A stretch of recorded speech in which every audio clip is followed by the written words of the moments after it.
Hey guys, welcome to WordCamp's Novel Outline Workshop. This is the first half of our novel writing boot camp. We're so glad to have you guys here. We've done a couple of these. We've done many of our screenwriting boot camps on our ScriptCamp server. This is the third of our novel boot camps that we're doing over here on WordCamp. So we are going to essentially take you through every single step of the way and outlining a brand new fiction novel. And then in the second half of the class, you'll go through writing the entire thing in 90 days. So let's look at the dates for the current bootcamp schedule. So this is 4 weeks, this program that you're in right now. This is Saturdays at 12 to 2 on WordCamp. We also have new sessions of Pilot Bootcamp and Feature Bootcamp starting in September, with Feature Bootcamp new sessions starting tomorrow, 10 a.m. to noon. That will be running 10 to noon on Sundays for 8 weeks on ScriptCamp, with TV Pilot Bootcamp starting September 15th. So in 2 weeks, that'll be running Fridays 6 to 8 until that class concludes. This half of the Novel Bootcamp concludes on September 30th, and that is when the writing part starts.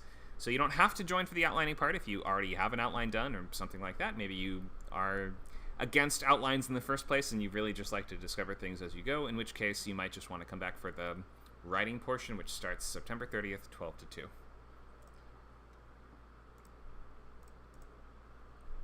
So here's some upcoming classes too. We have tomorrow a brand new class called Sci-Fi Story Ideas with Eli Sloan. That's going to be September 3rd, 5 p.m. More of like that one's less of a lecture style class and more of me and our guest are going to be going through a bunch of different headlines and sort of going over techniques for turning sci-fi trends or science, current events, things like that, into the seeds for movies, TV shows, or books. We have another new class called Writing for Young Readers that's been moved to next week, September 10th, 12 to 2 on WordCamp. You can tell which server it's on. The light teal indicates WordCamp and the yellow indicates ScriptCamp. And then I already mentioned all the other days. Go ahead. Oh, sorry, there's a typo there. You may want to refresh the page. Oh, okay. I just fixed it, sorry. No worries. Thanks, Nacho. Was the typo on something I already announced? No. Sorry, just refresh one. Oh, again? It should, yeah, I guess. Yeah, it should work. Okay. Did it fix? Did it? It's a different slide. Yeah, basically today is week 1 and then the 9th is week 2. Oh, okay. I copied it and moved your slides into this presentation, so I thought maybe why it's not updating. Which one are we looking at? Oh, so this is week... Yeah, I see. Okay, so that's week 2. This is week 1. Got it. Thank you. So, plenty of things going on at ScriptCamp, plenty of reasons to sign up, which you can totally do by going to scriptcamp.net. You can start your unlimited membership, which includes every class, every bootcamp, workshop, writer's lab, advanced lab, classes on all of our different servers like WordCamp, FilmCamp, CodeCamp. We have classes in everything from design to coding and making websites. Lots of screenwriting classes with over 100 hours of events every month. Exclusive Discord channels, access to video library, recordings of previous classes, huge discounts off of consultations and proofreads, and you get what are something called script coins, which you can use on table reads. So you can spend those on essentially purchasing a table read of your script that you'll have a bunch of folks gather from around the server. They'll read it out loud and give you feedback on it. So check that out, scriptcamp.net.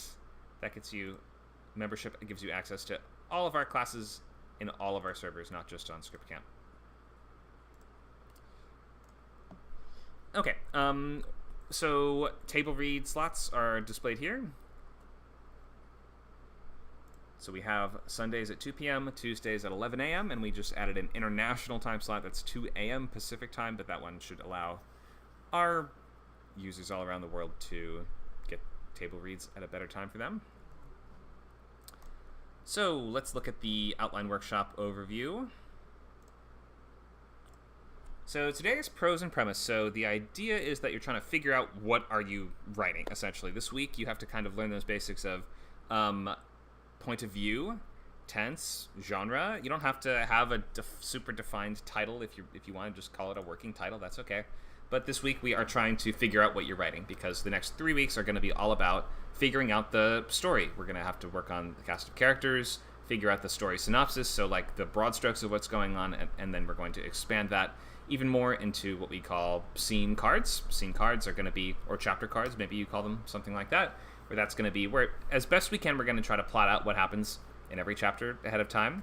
This is a very planned and organized method of figuring out what happens in your book, and it's okay if you leave some sections a little less defined and some sections a little more defined, but the purpose of this workshop and bootcamp is to really lean into this highly organized, structured, and regimented process for figuring out, or for like planning your way through your book by making as detailed of a map through it as we possibly can.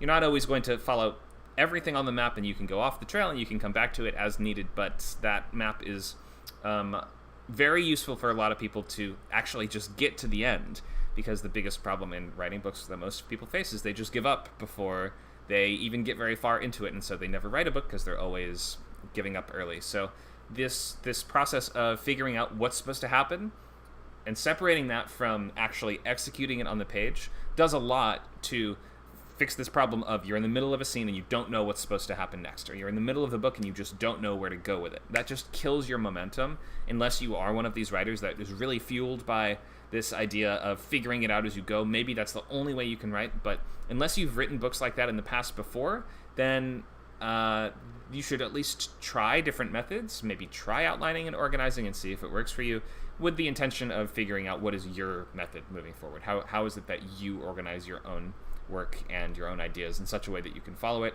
and finish on a somewhat reasonable time frame. We don't want to be spending years writing books. So we're starting with prose and premise, making some of those basic choices on what am I writing, what genre, what is the basic idea, and if you can this week, beyond just figuring out what it is that I'm writing, if you can move ahead to this early synopsis, that's going to be essentially 2 paragraphs that tell us what is happening in the story.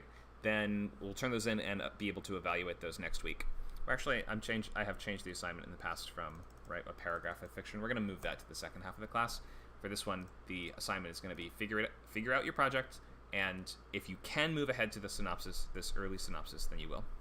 Week 2 is next week, story and characters. You're going to have to come up with who are the major characters in your book, and you're going to be working on a story beat summary that is going to include all of those major steps of your protagonist's journey. So you'll have the whole week to figure out essentially what happens in the book. Then the next week, you're going to expand on that, make it more detailed, and build it out into a set of cards, full paragraphs at the very least for every scene, and we're going to want a sense of what's going on in each chapter, and you're going to do as much of that filling in the gaps and answering questions that you left unanswered in the story beats as you can. And then you're going to finish that roadmap the following week, so the 23rd is our final session of the outlining class, and this serves as a sort of lab to help you complete those scene cards, get any questions answered, or if you're stuck on something or you can't solve some story problem or you're having trouble getting through finishing those cards, then that is the week to bring in and ask those questions. There will be QA and just lots of time to get one-on-one individual help, but the idea is that you're ready to start writing pages by September 30th, so the end of the week following that 4th class. All right, so lots to do, lots of groundwork to be done. Hopefully you are ready to buckle in and really put the work in, because writing a book takes a lot of time and a monumental amount of effort and brain power. You know, this is like running a marathon. It sometimes helps if you do a couple practice runs or whatever beforehand, or you have to spend the time training. You have to spend the time running the laps in order to actually be able to run the race effectively. But no one's first book usually ends up being as good as we want it to, or fulfilling all the goals you had. No one's first couple books usually end up being much of anything, so you have to just anticipate that this will take writing a few of these at least to kind of find your footing and to learn the essentials of what you need to be doing, what you should be focusing on more. And then even after you get past that stage, you have to kind of enter the realm of revising and getting feedback and moving to successive drafts and things like that, which we're not even really covering in this course. This is mostly about figuring out your idea, outlining every stage of it, and then executing it to the best of your ability within 90 days, so that by the end of those 90 days, you will have a draft of a book that says the end at the very end, even if it's very flawed. There's a lot of things missing, or there's just something off about it. It's okay. we understand that the first draft is going to have those problems, and if you haven't written a full first draft of a novel before, it's actually like a pretty big step and milestone in writing the next one, and writing the next one is, I know it sounds almost obvious, but writing the first one sort of proves to yourself that you can do it, even if it turns out to be kind of problematic by the end. And that's just a sort of like psychological hurdle that a lot of people need to find a way to overcome, because so many just give up before it's done, and you're never really going to hit that point of improvement and success if you keep giving up on things before they're totally done. And the biggest obstacle that people run into that stops them from finishing is they just haven't planned enough. They don't know where to go with the story. They haven't figured out what's supposed to happen next. Okay, so prose and premise. We're going to start with crash course on just kind of like the basic essentials required to write an effective book. We're going to look at premise and think of how your premise might just act as the foundation of your story. We'll look at genre, tense, and point of view and have to define what those things are and how they're working. Then we're going to go into loglines, which serve as that sort of one-sentence explanation of the plot that acts as both a piece of marketing as well as a guidepost to aid in the construction of your whole cohesive story. Like the roadmap of your story can always go back to that logline and use that to figure out if you're staying on track or if you're drifting off course. So you're going to be expanding your premise in the form of what you might look at as almost like a proto-query letter. That's those 2 paragraphs that I mentioned at the end of this class that will help you visualize a condensed version of your plot from a bird's eye perspective. So if you're not ready for that stage at the end of this class, that's okay. The main goal is just figure out what you're writing. You're going to decide on genre, target market, tense, point of views, and a complete logline by the end of this week. And if you have some of those already, maybe, for instance, then you might already be ready to move ahead into the first draft of that little synopsis. That's 2 paragraphs, 6 sentences each. So not a ton of work for this week, but it does require making choices this week. You're going to have to decide if you're torn between different ideas or different genres or whole different kind of approaches to the same book, something like that. You're going to have to just make those choices, which is why it's best to focus on ideas that are not incredibly precious and near and dear to your heart for something like a boot camp. If you look at this as going to the gym and running the laps that you need to do before you eventually write those really good books that you've been saving up and, working on in the back burner of your brain for 25 years, maybe start with some things that you aren't as serious about, that you don't feel the need to get as perfect, and that it would be okay if you did a bad job, because so much of this involves just giving yourself permission to do a bad job, or just to say it's okay if it doesn't turn out amazingly, because that's another one of those just mental blocks that stops people from finishing. Next to the problem of, I don't know what happens next, the next biggest problem is, well, it's not perfect, and I keep seeing the flaws in it, and that just fills me with despair and makes me not want to finish. That's another one of those really big things. So if we're figuring out and organizing our story before we begin writing even a single word, you know what happens generally in each act at the very least at the start. And if you have given yourself that proper permission to do a bad job, and that you're acknowledging early on that it's not going to be perfect and that it's okay if there are flaws in it or things missing or it's not everything you hoped it would be to begin with, or even your first couple books aren't exactly what you hoped to begin with, then it's totally, you're avoiding those 2 major problems right off the bat. So that's what I would recommend doing. Give yourself permission to not do perfectly and pick some idea that you can knock it out in 90 days, and if it turns out great, cool. And if it doesn't turn out great, then it was fun, it kept you interested and excited, and at least you were able to get as close to the end as possible. Like, even if you don't finish within the milestones of the class, then hopefully we've at least given you that push forward and that boost so that you can finish on your own in the couple weeks that follow the class. But generally, I would try to, if you want to be a working novelist that makes a living doing this, to write at least a book a year is a good place to start. And I think publishing like mid-list novelists who make a living doing this are almost always publishing a book every other year at the least. So for you as someone trying to get good at writing novels and get to the point where you are a working novelist, then I would aim for trying to write at least 1 book a year. It doesn't have to be good. It doesn't have to be long. It doesn't have to be, everything that it doesn't have to encapsulate everything about your career. It doesn't have to be like, this is the writer that I will be forever. But you should be trying to finish 1 book a year at the least. If you're trying to get to the point where you can replicate this process and you understand that it's not going to be it's almost never going to be just 1 book that makes your career and makes you rich and gives you everything you want. You're going to have to write a couple, even if just to build up those skills necessary to get to those really good ones and actually be able to execute those strongest ideas really well. So with all that said, hopefully we understand these basics that writing something as complex as a novel in 90 days is not super conducive to it turning out to be everything you hoped for and to include everything you wanted and for it to be an A-plus knock out of the park home run. So don't expect it to be, and don't put as much pressure on yourself for it to be perfect. You have to give yourself permission to do a bad job. All right. So we have, I think I've gone over the basics of the community already, but this is WordCamp. We have lots of classes every Saturday, basically from 12 to 2. We usually have a novel-focused class, so definitely come by for classes, events, and workshops. And if you are interested in following beyond just the week 1 free intro class of any individual session, you should sign up for membership. Again, you can do that on scriptcamp.net and get unlimited membership, which will include access to every single thing that we have. You can also get a yearly subscription.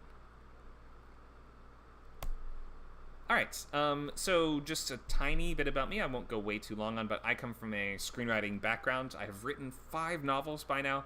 I have not yet had one published, sadly, but have been writing at least since high school. Moved to LA in 2015. Have been a repped working screenwriter since 2017 after having placed in several contests like the Launchpad feature contest in the top 10, Nickel semi-finalist, Nickel quarterfinals. I wrote an episode of Creepshow back in 2019, and before the strike had thriller features set up in Hollywood. I teach the boot camps and weekly writers lab, and I specialize in historical, horror, thriller, sci-fi, and fantasy. I will still sometimes read other stuff, but I don't really write other stuff in novels. So we should get started. Let's go into some of the basics here and some of the very first things to do. So the first thing I would do before anything else is I would just make a sketchbook. This is going to be a blank new Google document where you're going to keep and organize all your ideas, questions, and notes for this project as you develop it. So you're going to have to go to Google Docs. There's no specific templates or kind of format to a sketchbook besides a couple questions that we'll want to answer at the very top of it, which we'll get into later. But so for right now, just go and make a brand new document. You're going to try to keep all of your organized story information in this one document rather than keeping it in a bunch of separate ones. So you're going to call this title of your book Sketchbook. If you don't have a title yet, just call it Novel Sketchbook. And I recommend having that open during every class and working on it actively.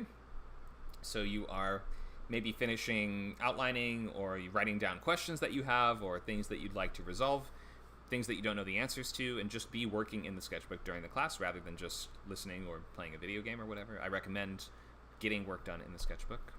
So we should try to get used to this idea of sharing work even at these early stages. It can be sort of tough to hear big notes at early stages, but that's, again, part of why it's great to not have an idea that you're too attached to, because then it doesn't matter if we hear, oh, but some basics of that idea may not be working super well right away. You can adjust it on the fly, and your goal is to just come up with something fun and interesting that will keep you excited and get you to the finish line. Beyond that, we want to use your real name or anything that sounds like a real name instead of a username after this class. So for this class, you can keep your username whatever you want, but if you're going to be persisting past the first week, then you can change your nickname by right-clicking on it within the Discord server, or we can change it for you. So if you don't have an idea yet, maybe just pick some weird mashup concept you've always wanted to see that has never been done before, or you're like, I've always thought that would be cool, but no, I've never been able to read some version of that. And pick something that just will make you excited to come back every week. It won't necessarily be good. It's a first draft, but we have to move past this idea that any individual draft needs to be good. It doesn't have to be good for you to be improving. So here's the basic steps. We're going from idea to first draft in 12 weeks, and that's going to involve these basic steps no matter what it is that you're writing. Whether it's a play, a book, a movie, or I said book twice. A play, a book, a movie, whatever it is, we start with logline, which goes in the sketchbook. So I guess we could put sketchbook up top. We make the sketchbook first. And then next we're going to try to start with that logline, which is the one single sentence that expresses what is this generally about, who's the main character, what are they trying to do, what's standing in the way. Just those essential things.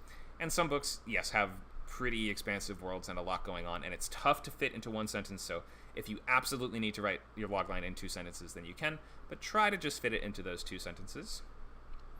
The sketchbook, again, is an unsorted list of all of your influences, inspirations, research material, notes, and ideas for where you want things to go. So there's no wrong things to include in the sketchbook, and you can fill that out as much as possible in between the weeks of the course. From that stage, so next week we start to get into story beats roadmap, so we're going to look more at 3-act structure, which is the most common structure in commercial fiction. Not to say that it's the only structure out there or that you have to only write commercial fiction for your whole life, but that's just what this course is centered around. 3-act structure is going to be really popular, worldwide. It's recognized all over the world. People know it when they see it. It feels very familiar to us, and it's not so familiar that you can't be creative with it. So there's a lot of flexibility in 3-act structure. And we're going to try to fill out as best you can those broad strokes of the idea in the story beats roadmap. So that's going to be what happens in each act, the major turns of the plot, so the act breaks, midpoint, things like that. Moving ahead to scene cards is when we expand that and we fill in all the gaps and we try to answer as many questions as possible. And scene cards for a novel can get quite lengthy and extensive. I'm thinking like 20 to 50 pages if you're doing one of mine. And at a certain point, you do have to stop adding and just use that as your roadmap moving forward. And just you do have to pick a stopping point with your research, at least if you're trying to fit into the structure of our class. And that's okay. At a certain point, you just have to start pages and get going. And we call this going to pages in screenwriting. In novel writing and publishing, they don't typically say go to pages, but just coming from a screenwriting background, I'm going to use some of those terms still. So we go to pages when you move from pre-writing and outlining into actually executing the work, and that is our class that starts on the 30th. So 4 weeks from today is when you will actually start writing pages for the book. That gives you 4 weeks to figure everything out. And sometimes it takes that long or even longer to figure out the basics of what it is that you're doing. So it's essential that this week you make those choices. And even if you're not starting the hard part of the work yet, then you will be at least doing the difficult task of choosing. Like, you're going to have to pick something specific that you're going to focus on as the center of your novel in terms of main character that has a goal, that is trying to accomplish that goal using some kind of tactics, and they are working towards some kind of finale or climax. So you can have other large important characters in your story, but just that sort of central through line is kind of going to be at the heart of your logline. So what is a book versus a novel? So a novel is fiction. We're not writing nonfiction in the class, and I don't recommend writing things like creative nonfiction either, or memoirs or anything along those lines. We're trying to write a fictional story that happens to fake people or animals or ghosts or robots or whatever it is that's happening in your world. A novel is a narrative piece of fiction usually defined at least 50,000 words, and they are written to entertain the reader with literary and poetic mechanisms. So novel is sort of divided into several different kind of target markets that we'll get more into later, and different sort of types of voice, types of genre, many different things like this. We'll get much more into those in class today. I think before this discussion slide, I will just give you the basics of the word counts. So we should stop thinking in terms of pages to begin with. You ask something like, how many pages do I have to write in a book? Or how many pages is an average book? Or things like this.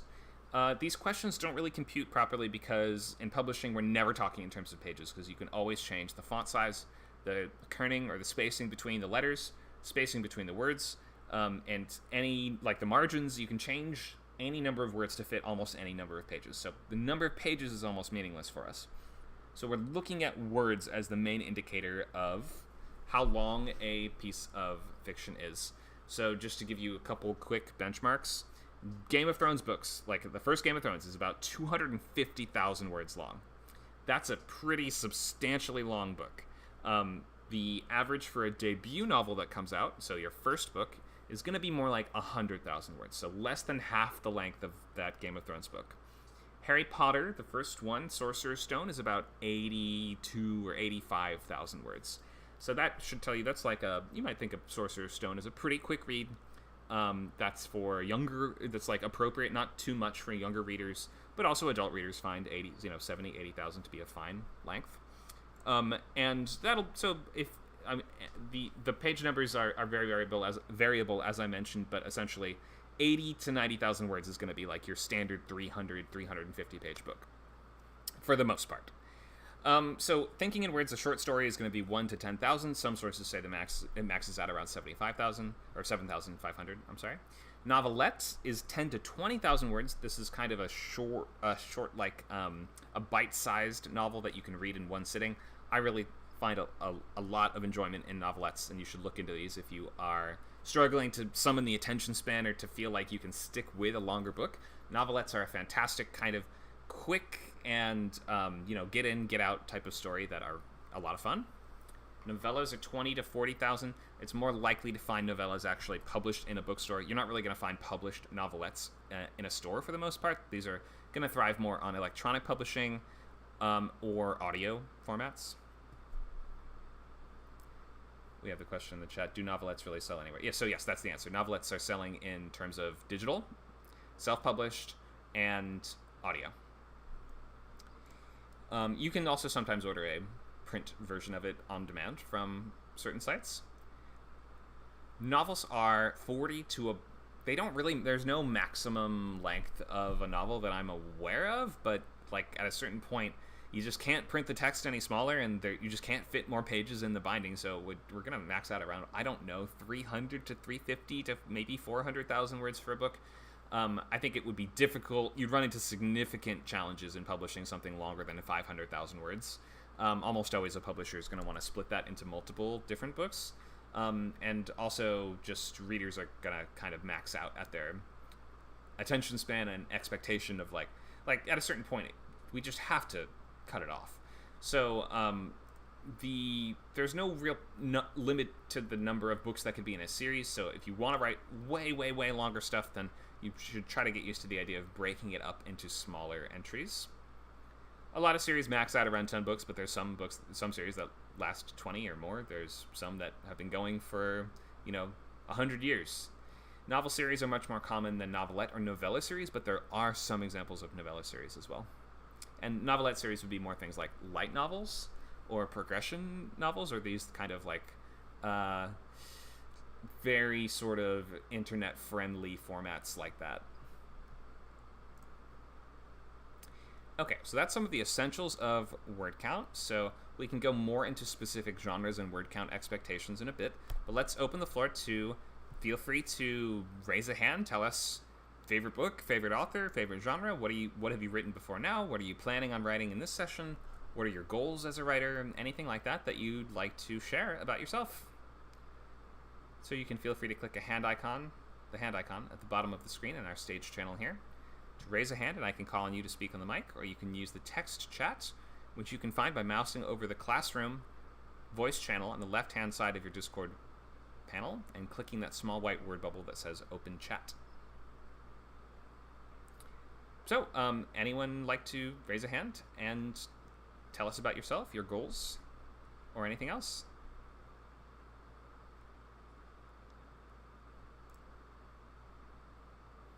Jack, go ahead.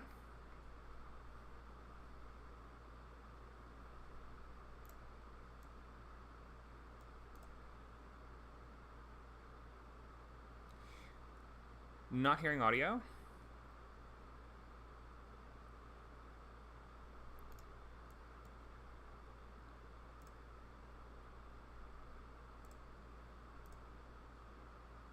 It says your mic is not working. Okay, maybe try disconnecting, then reconnecting, and I can call on you again.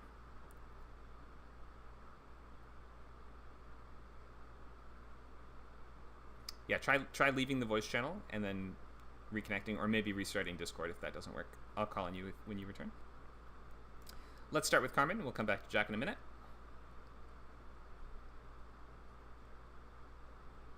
Hey everyone. Hi Carmen. I mostly just wanted to share that I ordered 2 proof copies, hard copies of a more recent book that I published. And I ordered it from Amazon, and I'm really happy with the results of it. And I just have been putting all of my work into the Readsy program. And they have like a few choices of the style you want for like the chapter headings and stuff. And I'm super happy with the quality, because I've had different quality of books printed before. And well, it's Amazon, right? Print on demand, it's excellent quality.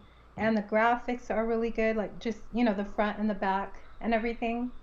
I just wanted to share that, basically. Thanks, Carmen. So are you writing a book with this new session? So that's what I'm trying to figure out, if I'm going to use the outlining time to improve on the outline that I already have, or go forward with the second half of 1,000 Years and finish it, or if I want to go ahead and start a whole new thing. I have finished 3 books before. Make that 4. I wrote a nonfiction.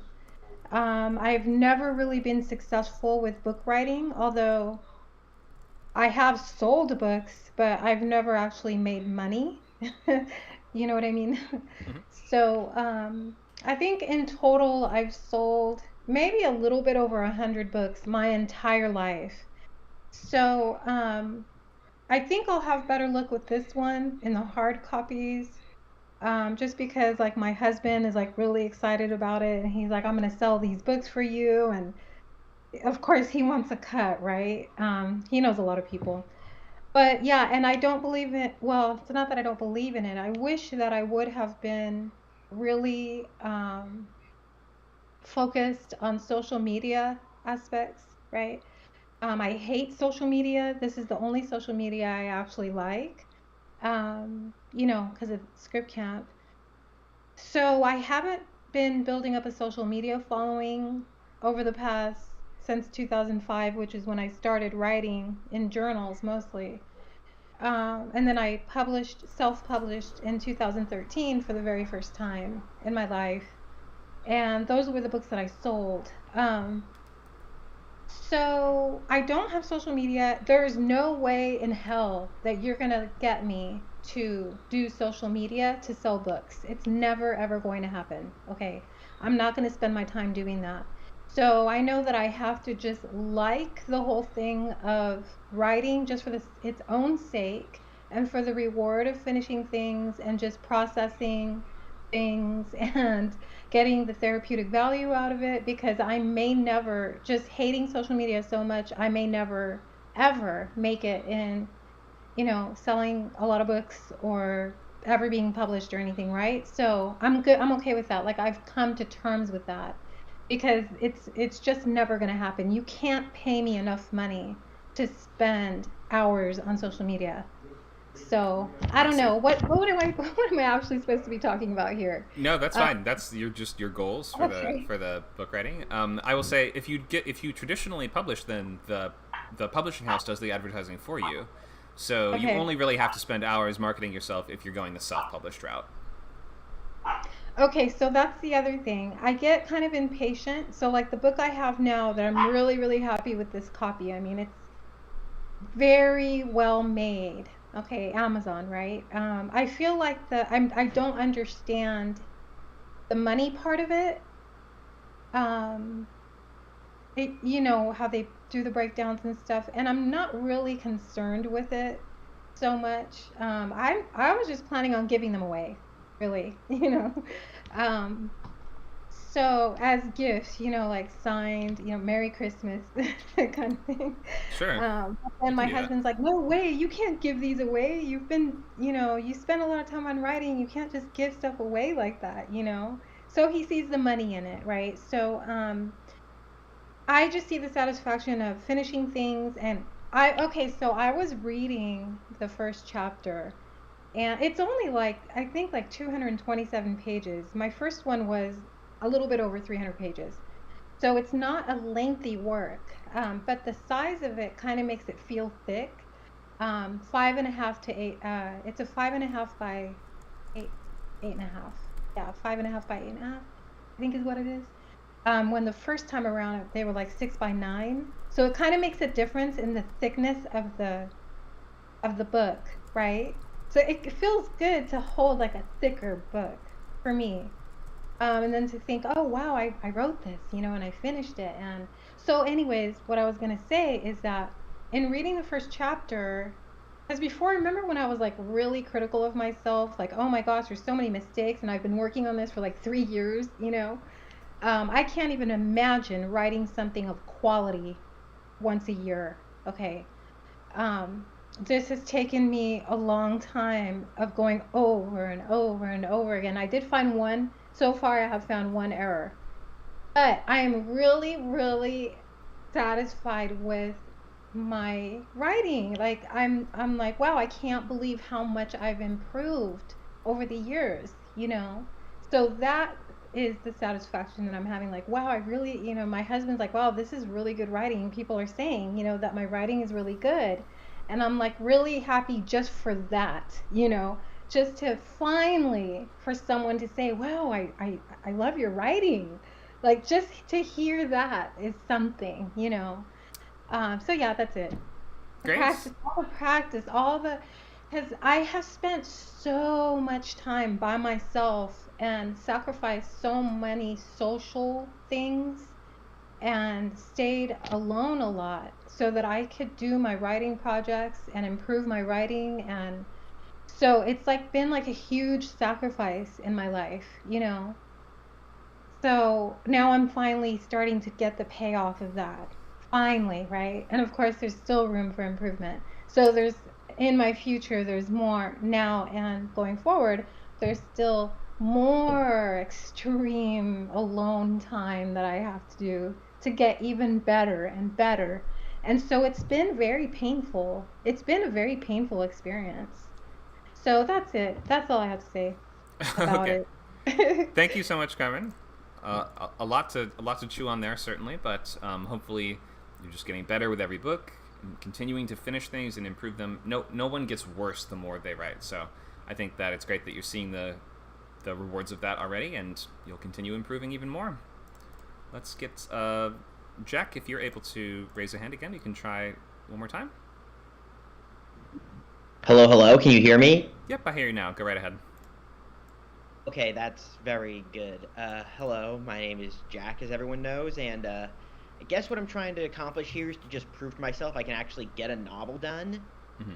I've taken a whole bunch of creative writing classes, and I think I'm a pretty good writer, but my main problem is coming up with main characters and longer term plots. It's like my plot, I either write small scenes, short stories, or I have these gigantic Game of Thrones level sprawling plots that don't make any sense. Mm-hmm. Have you seen South Park? I've seen You some know that episodes of South episode Park. Yeah. with Underpants Gnomes where it's like steel underpants, question mark, profit? That's basically a lot of how my plots go. It's like I have, I want, question mark, ending. Right. So the middle is the challenging part, figuring out how to sort of fill out the premise scenes of the book and just make it feel like something complete and cohesive. Yes, getting to point A to point B, and I also suffer from world builder's disease, and I'm kind of indecisive. Like, I literally just changed my mind on what I'm going to write. Like, thought I was set for this, but then you pointed out, like, oh, you need to find a plot and a main character, and I realized, hang on, the characters I'm most interested in are not really going to be plot relevant for most of the story. Right. Okay. Yeah, for sure. Then you've got to pick a story that actually allows your characters to do stuff and make choices and show off how cool and interesting they are. So I think that the deadlines and the structure of the class might help you actually be forced to make those choices a little quicker, and therefore kind of build out your process of how will you finish this in such a way that you can repeat that for the next book and the next book, etc. Thank you for sharing. What's our homework again? Well, I'll go over it, and we can get into the nitty gritty of it later. But basically, it's figure out what you're writing this week. Decide on the genre, tense, POV, and logline for your book. If you already have that, then you're going to move ahead into 2 paragraphs that sort of give us the gist of the plot. But we'll get much more into this as the class goes on. Let me also link the slideshow so you guys can follow along or refer back to the slides as needed. Thank you. Okay, let's do one more raised hands. I think I saw, did Verb? Come on up, Verb. Oh,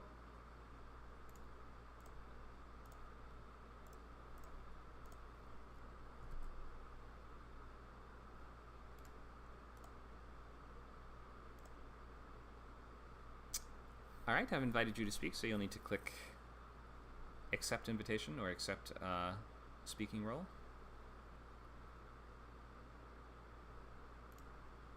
If you're on a device, you might have to turn it to the side to see the green bar at the top that allows you to accept that.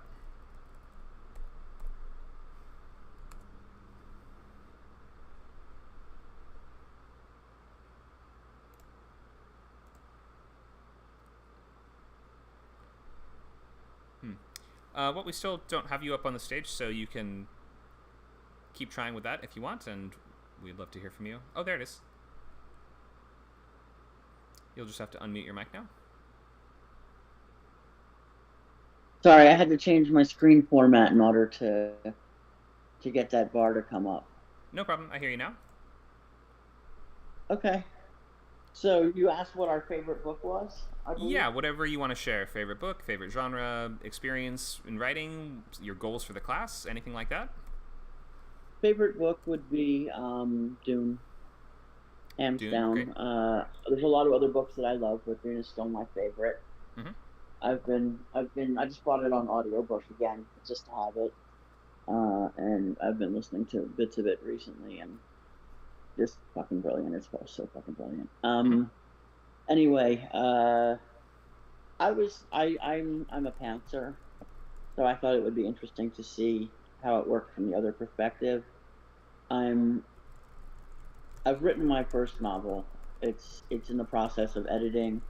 I've line edited to the halfway point. Continuity edits are already complete, and I have copy edits for the first quarter of it. It's officially like in the can, I guess, as they say. Great. So I'm getting closer to that goal of having the first one finished, and I've been thinking about a sequel. So I thought maybe I would try outlining for the sequel to Great. the novel that I've almost finished. I've been saying I'm almost finished for a long time because I tend to be a bit of a perfectionist, and I keep finding things that could be better. Yeah, I find that books tend to be almost finished for almost as long as you're working on them in the first place. It the almost finished phase can just drag on and on. Yeah, well, I mean, it's at this point it literally has a beginning and an end, and I've done every chapter, and it's just now the polish. Right. On the last little bits of it. My intent for the book, I like a little bit of added cushion in my retirement. So I'm 53 now. I own my own business, but I'm getting to the point where, once I get to 65, 70, I'm not going to want a tattoo every single day. I'm going to want to spend more time writing and more time relaxing. And I thought, that if I start now, that about 20 years from now, I should have a viable franchise. Sure. Good to plan things out in advance like that. And great, yeah, hopefully you'll be able to plot your sequel or to plot your next book over the course of the class. And I mean, I've written other stuff. I've written journalism. I wrote a documentary film. I did a nonfiction book for tattooing. So this is just sort of the next thing, but it brings me joy. Great. Well, glad to I have think you. that should probably be enough from me, right? Yeah, no worries. Thank you for the updates. There you go. Thanks for sharing Cool. that. So let's go into it because we've got a lot more to go over and discuss. So let's first focus on just those essential questions that you'll need to fill out and kind of put at the top of your sketchbook as you make these choices. So we're gonna talk about figuring out what it is that you're going to write for the class. So you're gonna first decide on things like genre, target market, tense and POV, and logline. So that's what we're gonna go over pretty quickly in the class for the next half hour or so. If you guys have some sort of early version of your book's idea or premise or logline that you can express in just 1 or 2 sentences, then you'll have a little time towards the end of this class to share that. If you don't have that ready yet, that's also okay. The goal this week is figure out what you're writing. So I would just be working in your sketchbook as we go over each of these things and trying to answer those basic questions. These things like, what is the genre of story that I'm writing? What is my target word count? What voice do I want to use? What tense do I want to use? Questions like this. So we're going to go like crash course through a lot of those basics and sort of allow you guys to start making those choices either now or during this week if you're not able to quite make them immediately. So, what's a page? A page is 12-point font, single-space text. That's about 500 words. So, in a published book, a page is about 250 words. So, don't consider like 8.5 by 11 single-space 12-point font on your computer to exactly equate to published novel pages. So, you're going to want to aim for about 2,000 words a day once we start the actual pages. That's a substantial amount of work. That's a couple hours a day. So I would try, and if you ever can't make a specific day, then I would recommend try to make up for it in the following days and just hit your sort of weekly quotas. We're not going to talk way too much about getting those word counts down or keeping that momentum up in this course, because this course is pretty much all about that outlining. But we just want to give you the sense of what the work will be like once you actually get started, and how important it is to work out these big questions beforehand, because when you are writing 2,000 words a day, you don't really have the luxury of being able to figure out what are the basics of this idea and where it's going. So books are not really meant to be read in one sitting. Books usually require 10 to 20 hours or more to read. Chapters are a pretty effective way to break up a novel and create an effective overall story structure, and are just a nice way to sort of give the reader a natural break and like a point where we say you can stop here, you can put this down. Chapters are usually about 4,000 words for modern adult fiction, with many, many exceptions. There's no rule that says it has to be like that. And you don't have to use chapters at all, necessarily. If not, you're probably still going to want to include some kind of breaks, which we usually indicate with these triple asterisk things here, just to say this section of narrative is now over, and now another section of narrative is about to start. But then again, some books don't even do this, so you can split it up however you want. I find it useful to include the chapters in the outlining just so that we are kind of using them as natural stopping points in between big dramatic actions.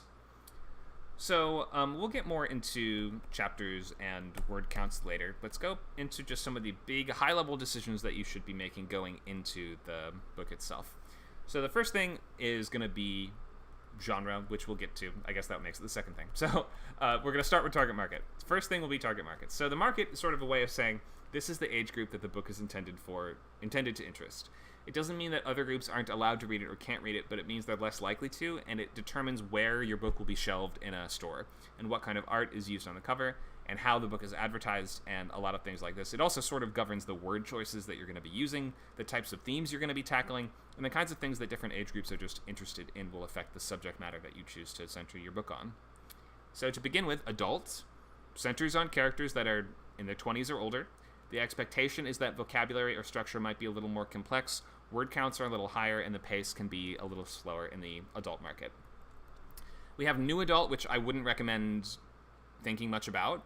It's a weird and nebulous market that some publishers say they don't really buy into, or it doesn't really exist, but it essentially features protagonists like 19 to early 20s, and most often will concern like college stories or new jobs or things like that. Don't really count on this one. I would say just stay away from new adult. If your story is about a teenager, it's going to be young adult for the most part. And if it's about somebody older than a teenager, usually that will be adult. If there's a mix of different characters, then we're going to have to default usually to the oldest. So if you have like some characters that are underage and some characters that are grown-ups, that would still usually be an adult book. There are some rare exceptions to that. YA. Protagonist is a teenager. There's no real exception to that, at least in modern publishing. In previous years, before this, it was even like a really clear market that like then there may have been differences there, but these are faster paced. They behave a little bit more like a movie in a lot of ways and kind of really work well in that high concept space like a lot of movies do. They can involve foul language, sex, and violence and things like an adult book can. They might be just a little less graphic in how they go about it. They might not necessarily be, but they often are.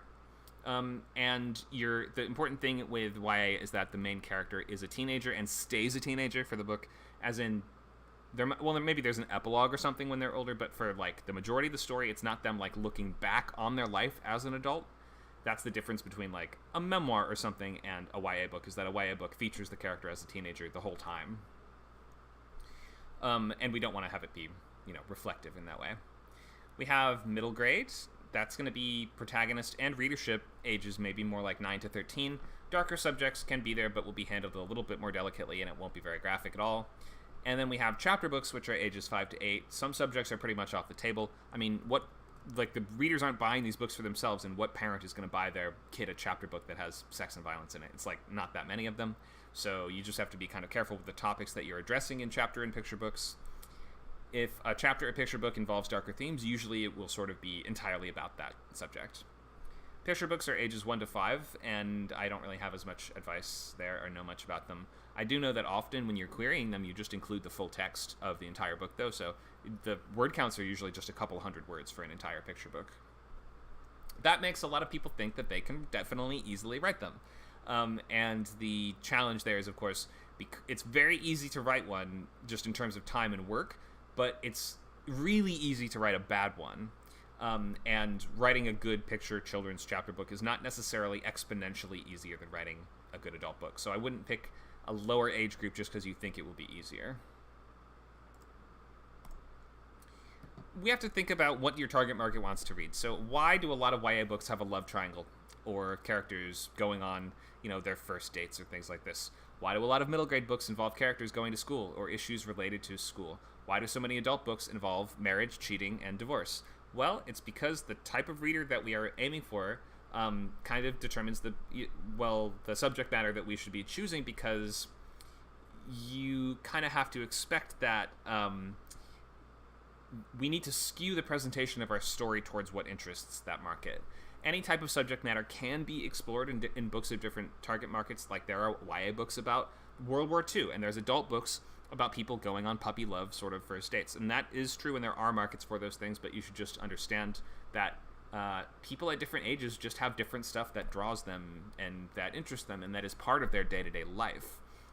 Middle grade books about divorce, you're going to struggle to kind of frame that unless you put it from the kid's perspective. Like, how does the divorce affect the kid themselves? And now they have to go to different houses every other weekend or whatever, and now they have these separate challenges that affect the kid. But having it be about the parents' marital problems is kind of fall flat for a younger audience, because they just will have no idea what you're really talking about. We also have a writing for young readers next week, a class next week that we just saw Nacho link in the chat. Thank you so much, Nacho. So you can click interested if you would like to learn more about writing for YA, middle grade, or picture books. I see a question in the chat. My romance novel's main character is 21 and almost finished college but has 2 jobs. So yeah, I would consider that just to be adult. I would pretty much stay away from this new adult label just because so many publishers don't really like it or use it. So consider your character as a teenager up until they're 20, and after they're 20, it's basically adult. So we're going to talk about the different sort of designations of fiction.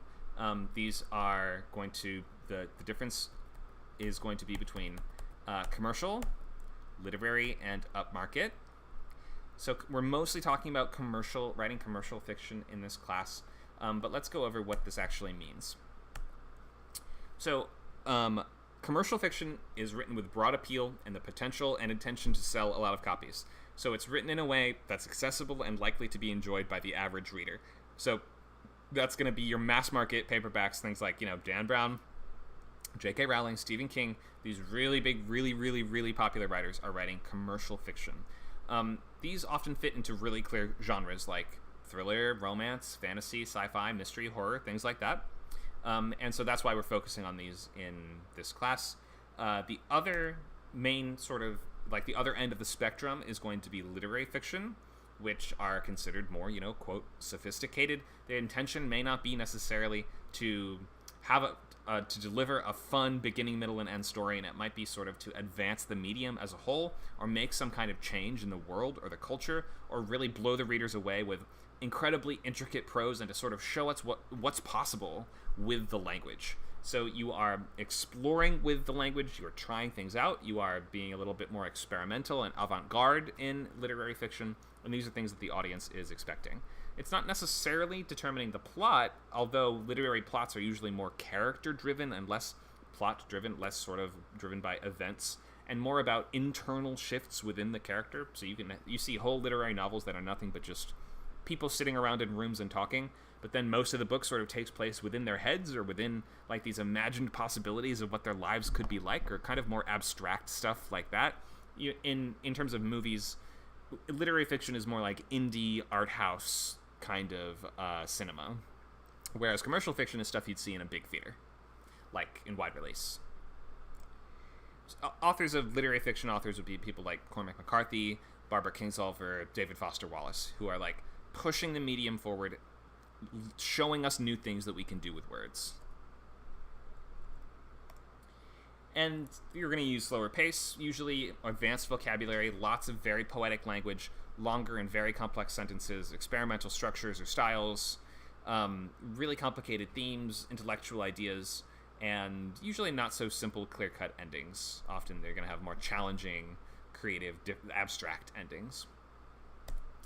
So you can approach the same subject matter, the same genres from any one of these kind of lenses, though. We see the spectrum here. On the left, we have literary, which is going to be things. So let's look at post-apocalyptic. We have The Road by Cormac McCarthy, which is a literary novel that won the Pulitzer Prize. This is a highly, highly respected piece of literary fiction that, again, like with all of his work, sort of goes to show us what's possible with the language. And then we have something like Handmaid's Tale, which is upmarket. That's the in-between commercial and literary kind of middle step, where it might be a more commercial style plot and structure, but the language itself is a little bit more advanced, poetic, or has higher aspirations than just telling a fun story.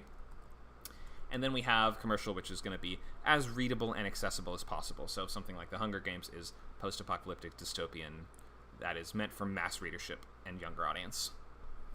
We have more examples here of just different genres that are tackled from these different kind of lenses.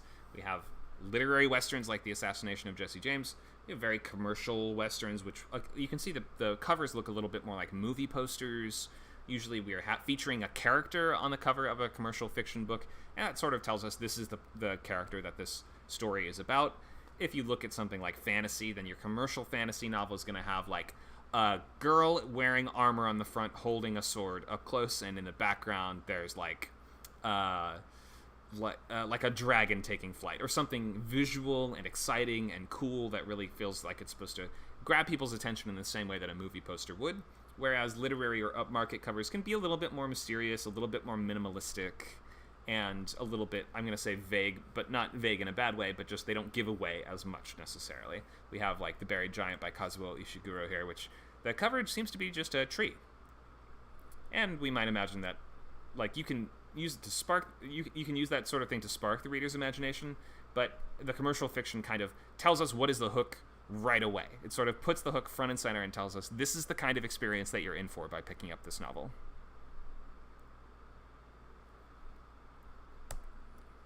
Okay, hopefully everyone kind of understands that distinction between literary voice and more commercial fiction, so feel free to ask follow-up questions about that if anybody has any. I think by reading those different genres, you're going to get the best sense of, or reading these different styles will give you the best sense of the specific differences in what these look and feel like on the page. Willow says, I'm realizing my genre might be literary fantasy. Maybe it is. Literary fantasy is definitely a thing. Fantasy, like what do we have here? Buried Giant was up for the Pulitzer as well, I believe.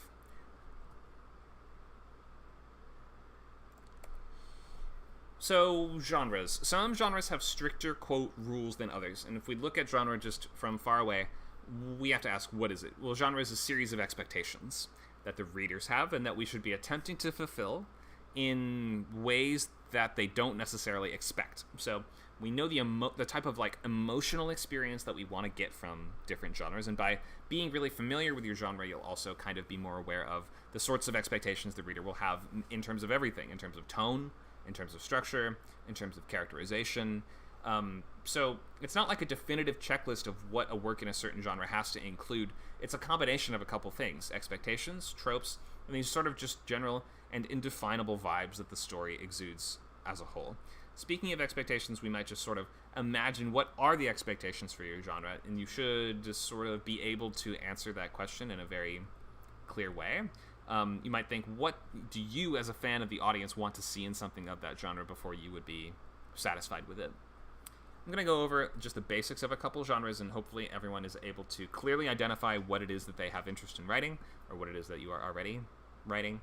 And as for mashups of multiple things, I would say you can combine 2 genres, sure, but don't combine more than 2 and try to pitch that as, like that just gets confusing really quickly if you're like, oh yeah, it's a sci-fi, mystery, romance, contemporary thriller. That's 5 separate things. You should kind of pick the main descriptors and try to just present it as a maximum of 2 things mashed together.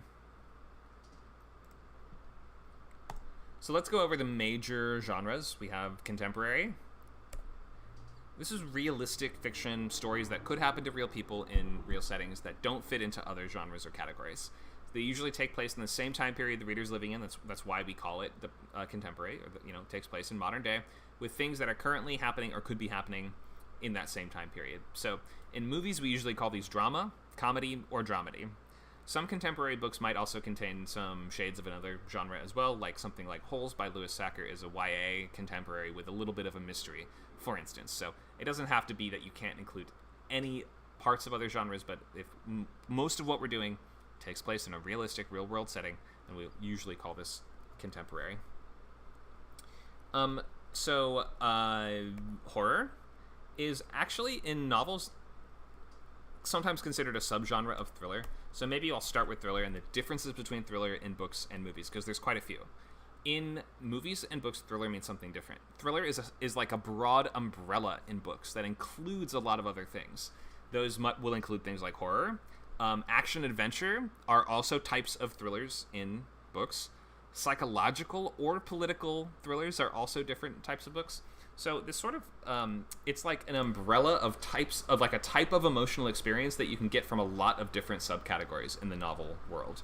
So what we would consider to be an action movie, that story would be a thriller book. It's just the subcategory of action thriller. A horror, like a slasher movie, would usually also be considered a horror subcategory of the thriller umbrella. So thriller is a pretty broad distinction when it comes to books, and quite different from what it means in movies. We sort of include action, adventure, and horror all under that same umbrella here. And sometimes also stuff like political thriller, which or spy, like espionage stuff as well, also is fitting. Those are also under subcategories of thriller here. Military, espionage, intrigue, things like that, all under thriller. Mystery, separate from thriller, but some thrillers have a really strong mystery element. So mystery takes a couple different forms and has pretty strict rules when it comes to books. There's what we call cozy mysteries, which are their own sort of distinct, separate other category of mystery too, in which case cozy mystery doesn't feature a lot of on-screen violence. It usually features a long-running series of following one character or group of detectives that are going to be the ones that are always, what is it nowadays? It's always like a book club or something like that, where it's like, oh, this book club of old ladies, secretly, they all read murder mysteries every week, and their town is full of mayhem and bloodshed because clearly someone gets murdered in every book, and these ladies now have to figure out who did it. Stuff like that. The cozy mystery genre has its own kind of expectations that come along with it. If you read these a lot, you'll kind of come to recognize them very fast. That's stuff like, your Murder, She Wrote, or the, what do we call, a lot of like, I actually don't read cozy, so I'm realizing I can't give a title of a cozy mystery, but maybe you guys have some suggestions for, or recommendations for specific entries in that genre. This is also big on TV, on things like BBC shows absolutely love their cozy mysteries and their Miss Marples and their things like this. We have action adventure, which again is folded under this category of thriller within the world of novels. And this is going to be everything from your pulp adventures, your Tomb Raiders, your Indiana Joneses, and things like this. And we'll also include some things like superheroes. Superhero novels are a thing as well. They're much more rare and a tricky market to break into when there's so much kind of licensed stuff out there, but it does exist. And then we have sci-fi, which can be combined with other things. You can have a sci-fi thriller or sci-fi action or a sci-fi mystery, even a sci-fi romance or things like that. Sci-fi, a big part of the promise for it is the ideas. So you're giving us, it doesn't necessarily have to be a whole secondary world or a whole new world that you build from scratch. but it can be, and it allows you to sort of build out really complex alternate societies, colonies, timelines, or things like this. So sci-fi is the favorite of people that like to do a lot of world building and planning and figuring out all the details of their complex law systems or different types of robots or different classes of battleships or things like that. There's, of course, a distinction between hard sci-fi and soft sci-fi, which we talked about in our sci-fi courses in the past. But you can fit it anywhere you want within there. It doesn't have to all be super well-researched and realistic if you don't want it to be.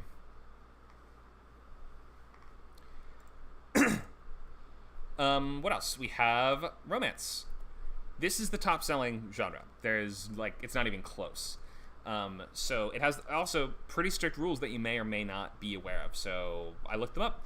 This is from the Romance Writers Association. So here's what a romance story has to have. 1, a central love story. So the main plot centers around individuals falling in love and struggling to make the relationship work. Usually it's two people that are kind of either it's a two-hander between both of them, and they're kind of equally weighted throughout the story, or it could be that one of them is sort of trying to make it work with the other one or pursuing the other one. A writer can include as many subplots as you want as long as that love story is the main focus of the novel. Also, in more ensemble romance stories, there might be several central love stories that intertwine. We also have an emotionally satisfying and optimistic ending. So in a romance novel with a capital R, the lovers who risk and struggle for each other in their relationship are rewarded with emotional justice and unconditional love. If you write a sad ending where they break up or they don't end up together, some people don't even consider that the strict romance genre anymore. That starts to become something like romantic tragedy or something along those lines. Romance novels can have any tone or style and be set in any place or time, and then we're going to end up with things like sci-fi romance or historical romance if you're going future or past, right? They may have varying levels of sensuality, so they might have more graphic romance scenes in them, or they may be really kind of chaste and sweet. It just depends entirely on what you want to do. But these essential elements are central love story and emotionally satisfying and optimistic ending. All right, so that's kind of like the key genre, like the foundational genres. Oh, did I even touch on fantasy, the thing that I mostly write? Fantasy is also pretty big. It's not the biggest genre by far, but this is one of the newer genres, sort of like sci-fi. These are both emerging, in late early 1900s as more cohesive genres with more codified rules. Fantasy obviously draws a lot from Tolkien as this kind of pinch point in the hourglass where every sort of shapes everything that comes after it and defines everything that comes after him. So every fantasy story is kind of in the shadow of Lord of the Rings at this point. That's not to say you have to use the same tropes, the same magic, the same elves and goblins as Lord of the Rings uses, but that is to say that you are kind of in a conversation with that very foundational work by writing in this genre, and you should be kind of like aware of what has been done in the genre before. So I would read Harry Potter and Lord of the Rings if you want to write fantasy. It's just kind of like, if you want to write mythological stuff, you should probably read the Bible at some point.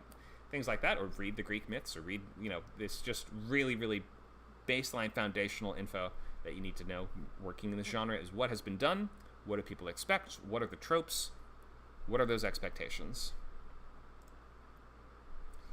And I can also answer a lot of questions on this one, as I've written 5 books, and 4 out of 5 have been fantasy or horror with a lot of fantasy in them.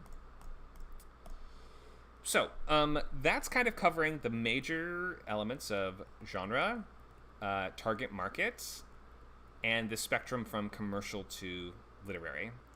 I want to just stop and ask, are there any questions on what we've covered so far before we go even deeper into the process? I'll just leave this slide up for now. Looks like we have a raised hand. Go ahead.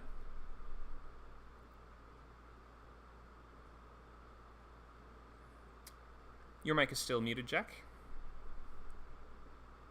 This isn't necessarily about what we've covered so far, but I'd like to ask a question, if that's okay. Yeah, go ahead. Sorry, I couldn't hear you. You were frozen. Oh, yeah. Sorry. Sure. Go ahead. How many important characters should you have in a book the size of the ones we're writing? Because I worry I'm making up too many characters. How many characters?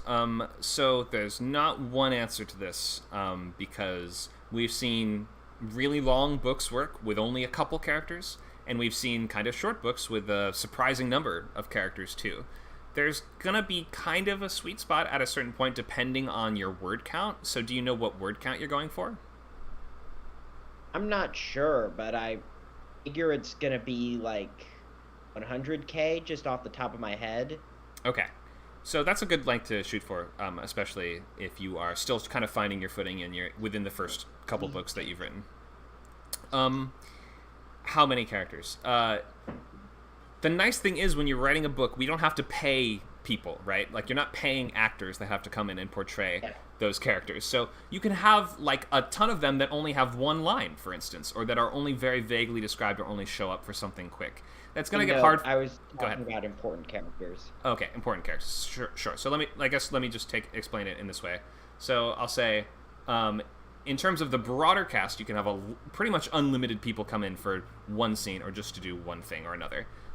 In terms of the POV characters, if that's what you're asking about, and like the points of view, like we actually go from chapter to chapter following these specific people and we're experiencing the story through their eyes, maybe we could sort of... characters who take up so... I'm sorry. No, you're good. You're good. So characters who take up so much time that they are sort of like POV characters. Like in Game of Thrones, Robb Stark is a very big character, but he's not a POV. Right. So if you're doing an ensemble, and that's a story that has a lot of, like, Game of Thrones is an ensemble that has a lot of characters of basically equal importance and weight. Then, like, I think within a given Game of Thrones book, they have probably like 6 or 7 different POVs, I think, usually between them. Maybe somebody can... Is that right? Sansa, Arya, Cat, Ned, first book. We're just doing the first book, so Tyrion, Dany. I think there were just 6 in the first book. Okay, so let's consider that is a 250,000 long... 7. Okay, so yeah, 6 or 7 if you're doing a big ensemble, then 6 or 7 main POV characters is probably a good target to aim for. If you're not doing an ensemble and you are doing like you have a sort of main central protagonist and then supporting characters around them, I would aim for more like 3 to 5 at the most, in terms of switching between different points of view. That actually works pretty well for me and means...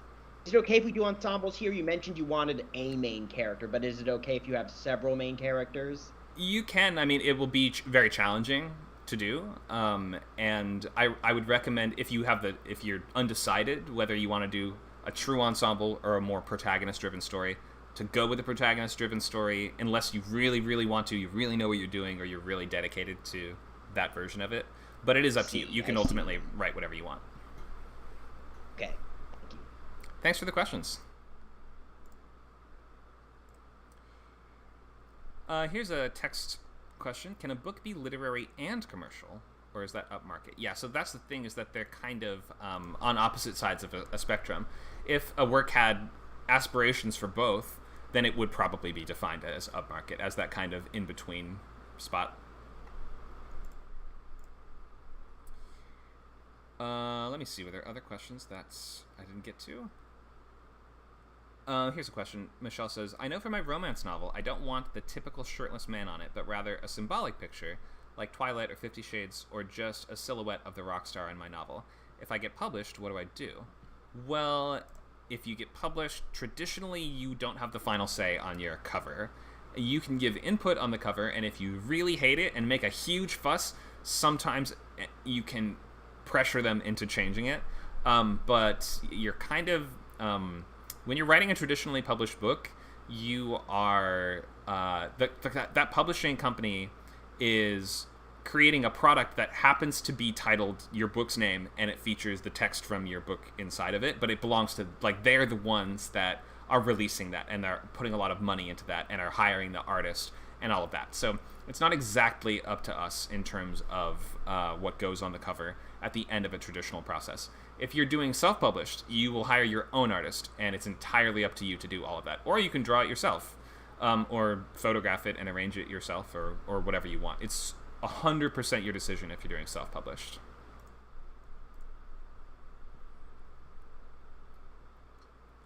A question from Paul. Any tips on coming up with a title? I suck at it. Sure. The title often is going to clarify the hook of your book. The hook being what separates this from everything else in the genre, what is unique and eye-catching and memorable and interesting about this particular story world.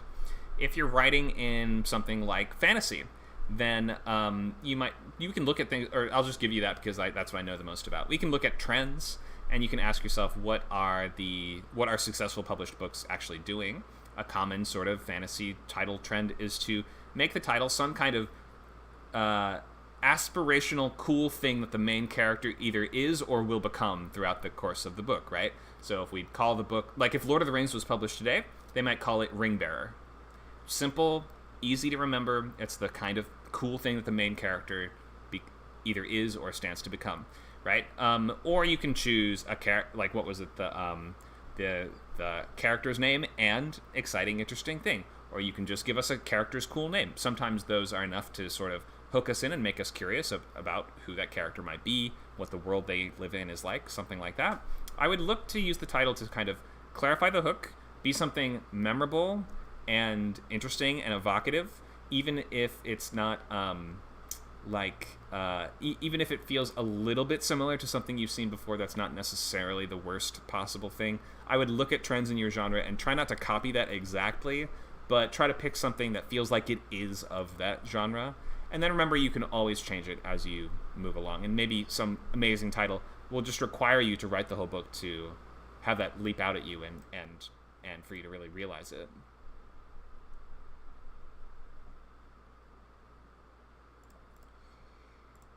Okay, so I think that we will go into some of these essentials of prose and POV, and then I think I want to spend 20 minutes on that, and then we will have a little time to just give feedback on log lines.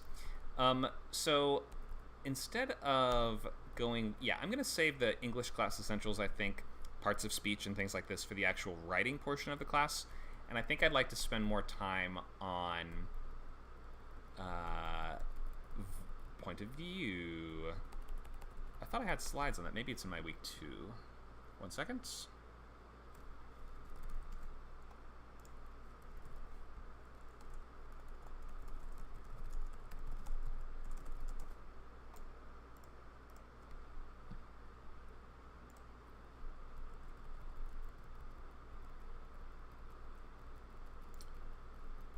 Okay, so let's get into tense and POV.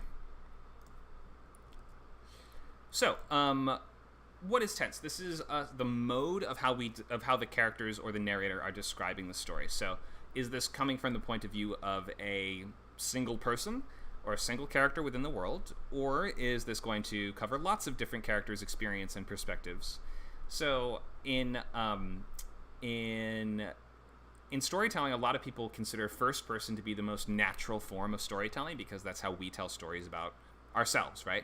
Yesterday, I went to the store, I ran into this old friend of mine, and we did X. So that's kind of you just, like the characters explaining as if they are speaking aloud to either narrate in their journal, or maybe they are kind of communicating in this psychic way to the reader or something like that. Maybe they're telling the story out loud or writing down their thoughts. It can come from almost any of those different variations, but basically your character is saying, I do or did things, and that we're seeing the world through that character's eyes. You can have multiple first-person narrators, but this gets really confusing pretty quickly, and you should try not to have more than, like, I think 2 or 3 people saying I between different chapters it's kind of gonna be the limit. You're gonna start to really confuse people after that. It's really common in young adult, especially first person, present, immediate tense. I do or did this, I say or said this. It's best to emphasize a strong character voice in first person. So if your character has some really unique way of seeing the world or interacting with the world or solving problems, thinking or talking, then first person is a great way to showcase that. And there's just a very close psychic distance to the character, which is a term that refers to how invested in their perspective is the audience. How much are we in that character's head versus observing them from far away? Variations might include epistolary, where the character is writing letters or blog posts or texts or something like that.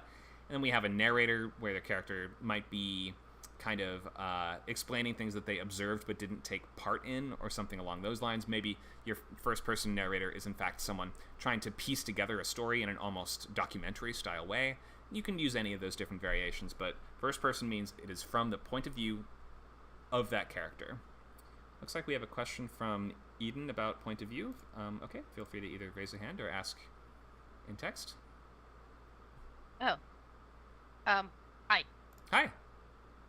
What's your question? So, my question about POV is basically, what is your, like, I'm not gonna say objective opinion because no such thing exists, but you've been in the industry for longer, so I just feel like you would have more perspective. So I would like to know, what is your opinion on first-person narratives, and what is the general opinion on first-person narratives? Because the vibe I'm getting is that the I form, the ich form, as it's called here, is kind of lesser to the he form. Oh, no. So no, I don't think there's that preconception in the American market, at least. In terms of me personally, I really like a close third-person perspective in past tense, if I had to pick one of them, just because I come from screenwriting and I'm kind of... You write all of that in present tense and in, this very kind of distant cinematic lens where we can't really get into the characters' heads. So I like third-person where we actually can get a little deeper into the characters' heads, and past tense just because it's a good mix-up for me of always doing present in my other work. There's a lot... Oh, go ahead. Just so I have this right. I'm sorry, I have some sort of brain fog, and I don't understand third person. It just isn't clicking. Is it I or he? Third person is he. Okay. Right. So first person is me or I, so the character's speaking as themselves. And then third person is we are outside of it. Makes sense. I am sorry, I completely You're blanked. Good. No worries. So there are examples of first person, very, very famous literary novels like Moby Dick, for instance, which is first person. There's also examples of really commercial fiction like Twilight, which is written in first person. So I don't think there's any real prejudice one way or the other, at least in the American market. In terms of me personally, I just like to mix it up and to use the tense and voice that I can't use in screenwriting. Update on that question. Which one do you find easier, just personally? Easier to write? Mm-hmm. First person, because if you write like first person single perspective for the whole book, then you don't have to jump around to different parts of the world or different places in time as much. Or at least you don't have to. And just limiting it to that one perspective, I found just a little less complex overall. But it doesn't work for every story. I mean, it could if you give it a stretch. Like, I found out later that. Right. You have to kind of come up with ways for your character to learn about things happening elsewhere. Yeah. Which can be a fun challenge, but sometimes just makes it a little tough. Okay, thank you. Sure. Thank you for the questions.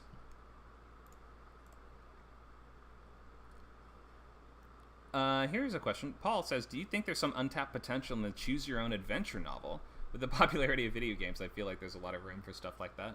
I think choose-your-own-adventure novels kind of had their time. They kind of came and went and now have diminished. I mean, when we have video games like GTA and Skyrim, it's a tough sell for younger readers to get into choose-your-own-adventure books.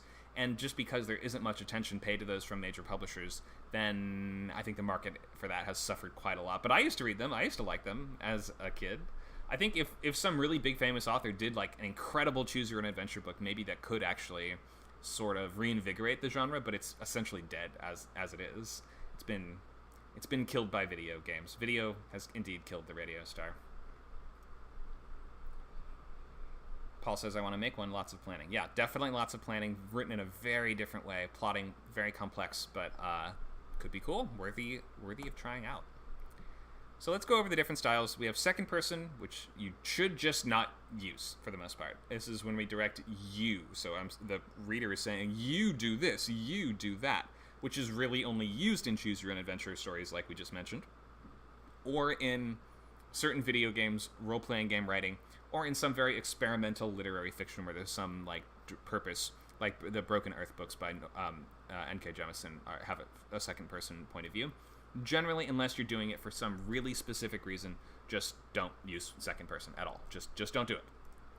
We have third person, which is also just, very common along with first person, very versatile. We have two major styles of third person. One is going to be omniscient, where your narrator knows everything and can reach into any character's thoughts or emotions at any time. This is actually really rare to find nowadays, and when you look at a lot of books, even if you sort of feel like it's omniscient, a lot of the time it will be somewhat limited to the POV characters. True omniscience is when your narrative can tell us what will happen in the future. The narrator can tell us what happened 1,000 years ago. It can go into the history of every rock and blade of grass on the ground. It can dip into any character's head, even in the same sentence. True omniscient is almost never seen nowadays. And we have limited, which is going to be third person. We're still saying he or she, etc., but the narrator can only access the thoughts and emotions of one central character at a time, often separated by chapter, but sometimes separated by just paragraph breaks, which we call head hopping. This is sort of looked at as a big challenge to getting published nowadays, so I would not recommend head hopping unless, again, there's some extremely specific reason why you want to do that. So that's your major tense and POV styles. We have first person and third person. We're not going to talk about second person anymore. We will banish it from the discussion for the most part. Essentially you're going to be saying you're in the character's head, or we are outside of the character's head, but you're going to have to choose how sort of close to those characters that you are. And if you are writing multiple POVs, you will have to, in your outlining, you're going to have to decide, who are my point of view characters? We had someone mention a moment ago that even in something like Game of Thrones that has like 7 points of view per book, there are still some characters that are really important that aren't a point of view. So you will have to delineate and make those choices as to who are the most important people here, who should have a POV, who do we need to sort of experience the story through the lens of, in their shoes, in order for us to get the full impact of it, to experience the full scope of the world as much as we need to. The answer might be one. You may only need one single character for your point of view. Or it may be 6 or 7. I would try not to maybe go much above 6 or 7, though. Just if we look at the major examples of the genre, that's kind of where they tend to max out. We have a question. How do you demonstrate a paragraph break? So a paragraph break is just where you press enter and you go down to the next paragraph. We have a question. Are there any notable examples of true omniscient being pulled off well? That's a good question. I have to think about that one more. There definitely are. The sort of label of true omniscient is pretty rare to find, is the only thing. Even in some stories that sort of feel like they are, like somebody in the chat, Eden's mentioned Series of Unfortunate Events, which is similar, as is The Hobbit, which is sort of similar to that, but ultimately both of those stories aren't true omniscient because they're both being told by a narrator that lives within that world. And in the case of Unfortunate Events, he's sort of like a documentarian trying to put together this story, so he kind of knows what will happen next within the narrative, but he doesn't know for sure some things, and he's, Lemony Snicket himself is sort of the teller of these stories. And then The Hobbit is sort of being told by Bilbo. He's writing a story called There and Back Again. So although he acts like it's omniscient, occasionally he does fill things in with his own perspective and commentary, where he sort of pretends like that's just true, but clearly it's just what he thinks. So let me think about that more. I'll get back to you on examples of true omniscient being done really well. Let me see if there were any more. I don't see any more questions on tense or voice.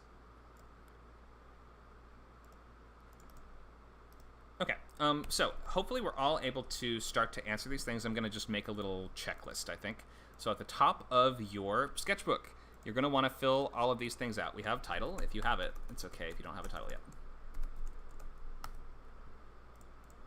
Let me just zoom in for you. Whoop.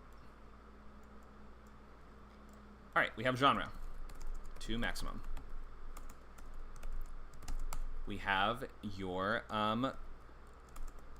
tense, so I might say first/third person.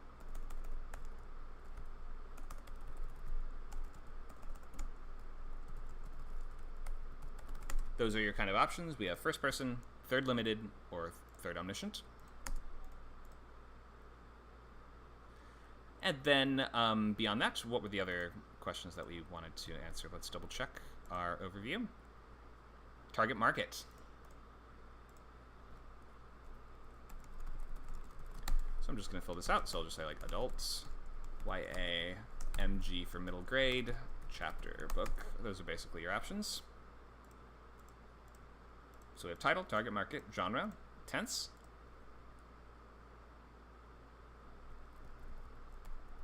That's actually POV.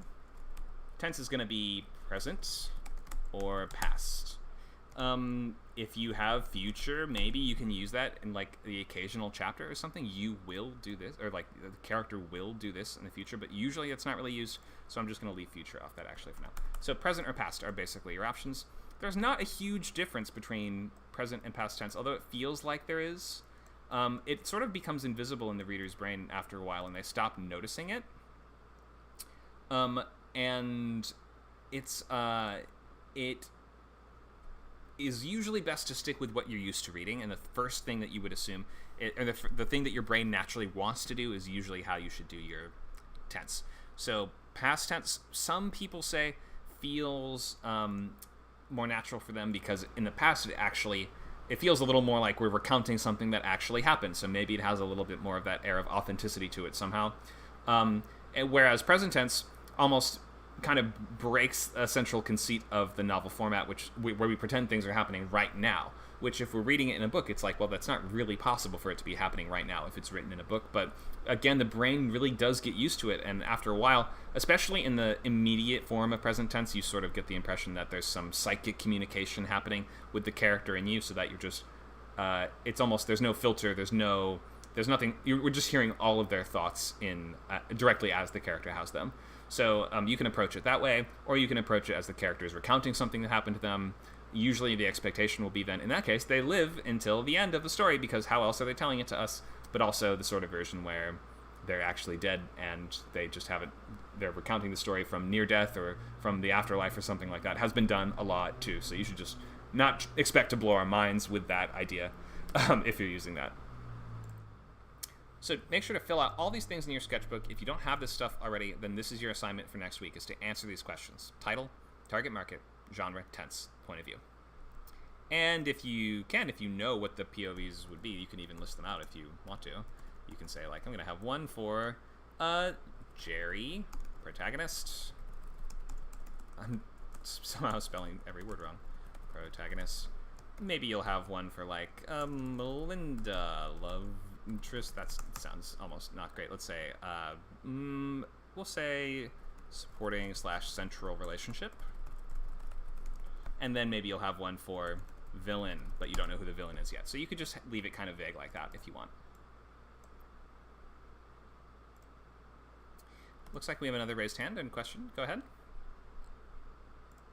Hey, sorry for hijacking the floor so much, but I have a question. I am writing a thing. I hesitate to call it a novel, but let's pretend. And I have 3 POV characters, and they are all the main character, basically. Do you think that could work? So it's an ensemble with 3 equally important people? It's basically like I mentioned, a 5-man group, but this is condensed into 3 characters. Some of the 5 are incorporated into different characters, so they're each 1 and 2 at the same time. You know, like the heart, the lancer, the leader, and the smart guy. And I forgot the 5th one. Usually it's like a tech guy or like a gadget guy or something The like smart that. guy. That's what I said. I see. Yeah. So in any case, you're probably fine. I mean, if you're choosing 3 POVs with equally important stories, that sort of tells us that we're going to spend an equal amount of time with each of them. So if that's the case, if that's true, then it sounds like you're on the right track. Okay. Thanks for the question. Thank you. Let me maybe stop for other questions on any of these things that we have in front of us here. So we have title, target market, genre, tense, or POV. We're going to take last questions on this, and then we're going to move to sharing. We can talk a little more on loglines and sharing what you guys have if you're trying to craft that into more of a coherent logline before next week. Michelle, go ahead.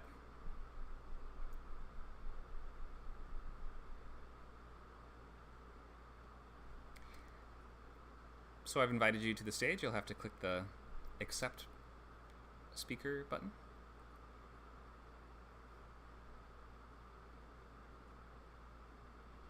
If you're on a device, you might have to rotate it.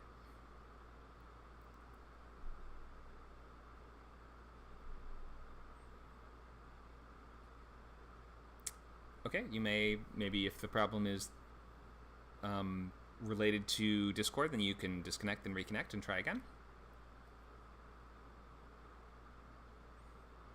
In the meantime, I'll take other raised hands if anyone else has any questions on these things before we proceed.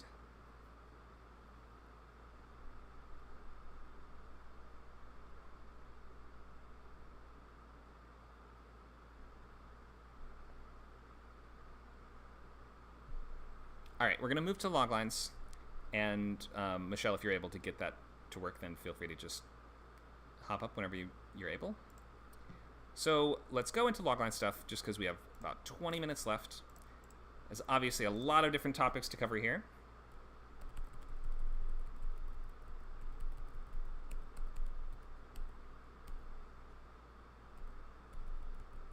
Where's my logline stuff? Maybe it's here.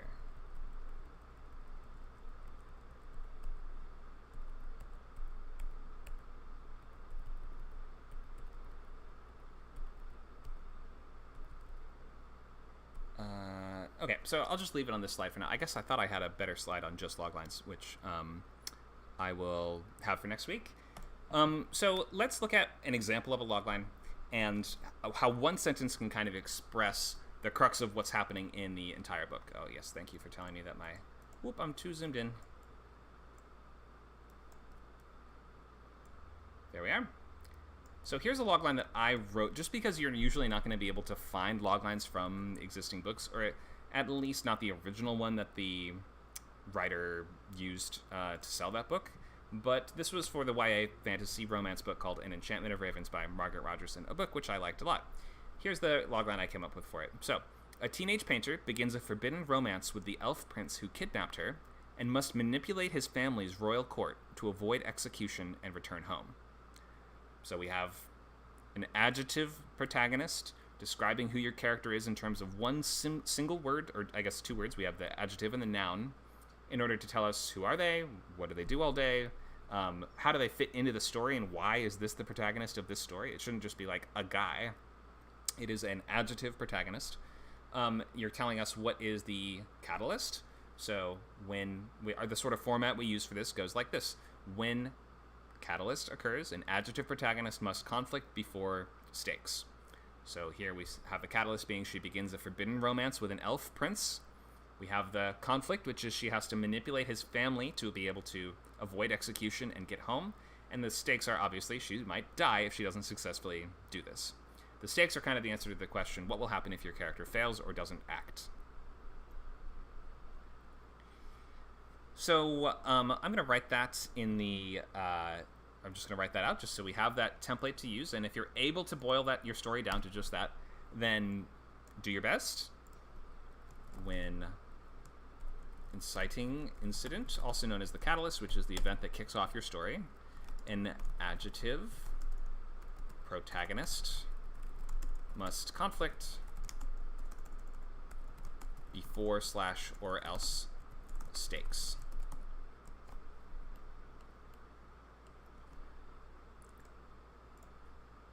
So for next week, you're going to try to write this as best you can for your book. If you are able to, or if you have this already, or if you have a pretty good sense of what that logline would be, then you can move ahead to the next step, which is writing those 2 paragraphs, which sort of tell us what happens in the story. So I'm just going to show you an example of a query letter, which does a lot of this same similar work. You don't have to write a full query for next week, but I think it just gives you a good example of a very condensed, very sort of summarized version of the story. It gets right to the point, and this is ultimately the query that got this book representation, and this was a successful query.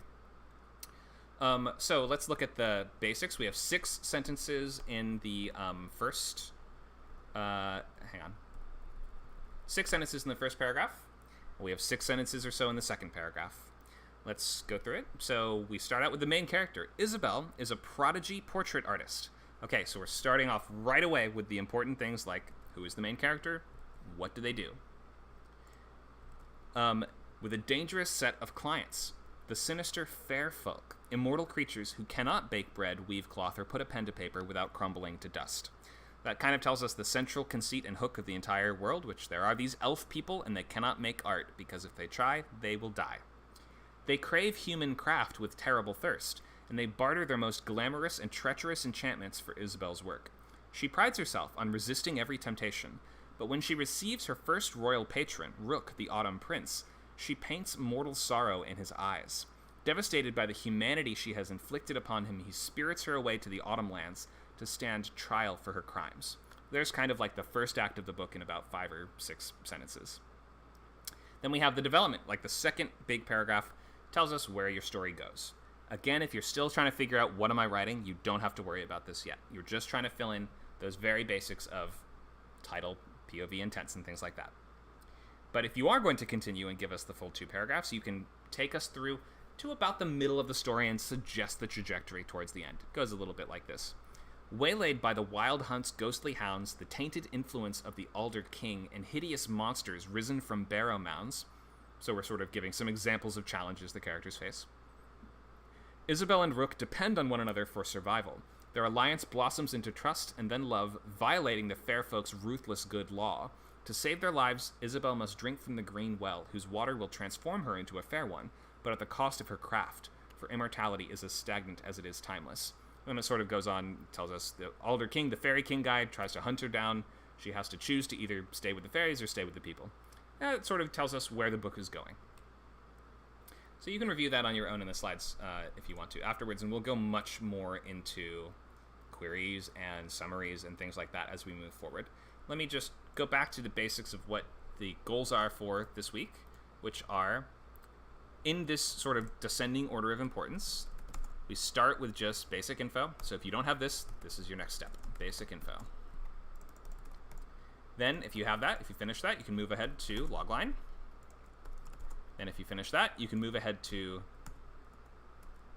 2-paragraph synopsis.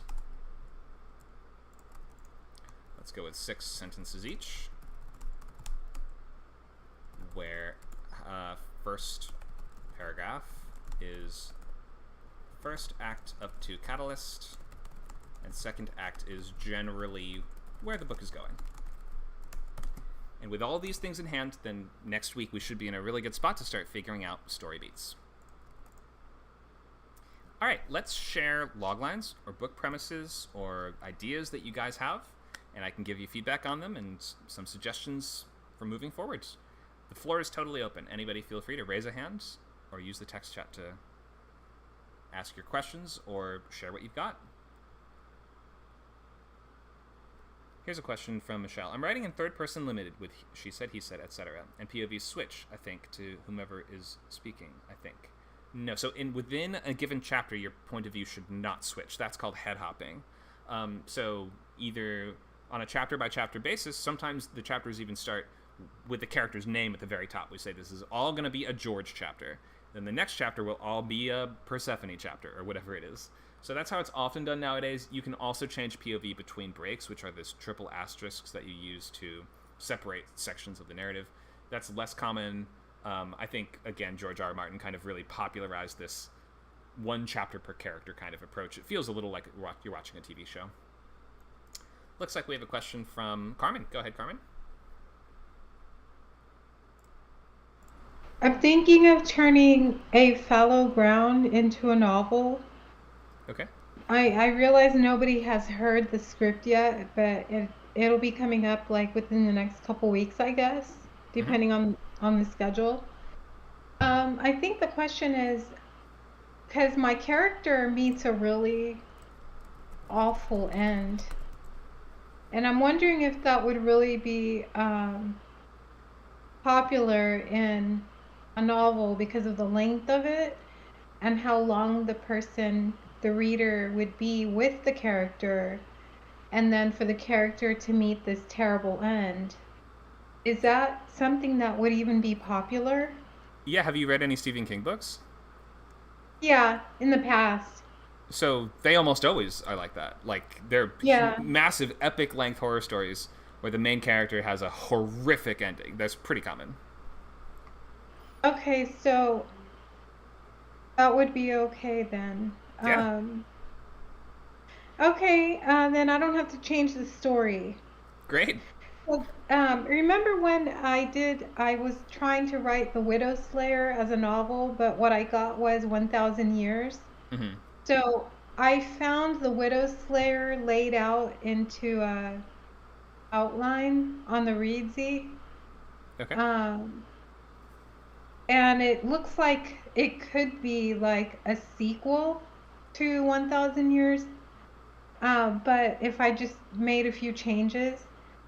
But it just seems like when I was really trying to make The Widow Slayer as a novel, it just didn't work out for some reason. It was like I couldn't control it. You know what I mean? Like, Mm-hmm. okay, I know exactly what I want to do. I want this movie to be this book. And then I couldn't make it happen the way my mind was thinking about it. It became something completely different, Mm-hmm. almost completely different.